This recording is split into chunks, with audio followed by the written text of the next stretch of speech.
Montessori method can be very beneficial, considering that children will learn skills for their life and they will be independent to decide what they would like to do best on their lives.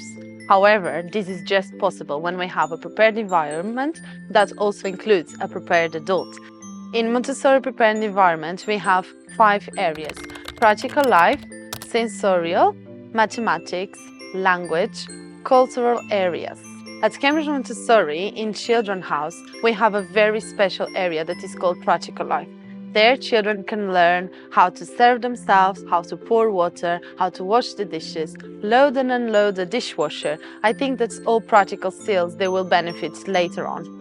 Also, in Practical Life, children grow their own fruits. For example, from the seed until to the actual fruit. This is a process that includes taking care of the plant, but also being responsible with all the stages of this cycle.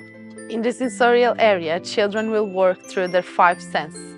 So they will go through, for example, Pink Tower that will work from the sense of the vision, from the smallest one to the biggest piece of the object. After that, we have the binomial cube. That's another example of a sensorial activity where children will go through mathematical concepts, but also being able to identify the smallest and the biggest sizes of the cubes. Now, in mathematical area, children will start with concrete numbers, like, for example, sandpaper numbers, where children will feel how the number looks like and how it shapes like. After that, we're going to move into the spindle box, where the children will place each spindle on the quantity appropriated. After this, we're going to make things more challenging and we go through golden bits. On the golden bits, children can go through the basic Montessori mathematical concepts as addition, subtraction, multiplication, and division. In the language area, children are introduced to the early concepts of writing, reading.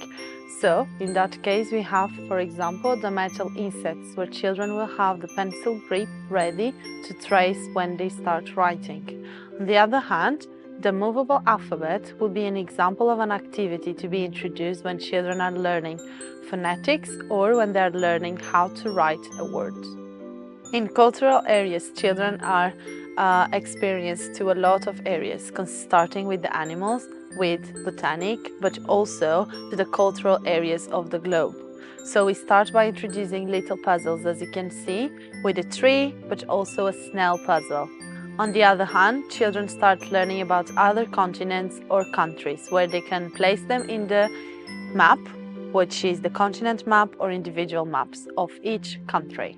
So I hope you enjoyed this deep insight on what is a Montessori environment and what is authentic Montessori school. If you'd like to benefit from this education for your child, please fill the form below and get in contact with us.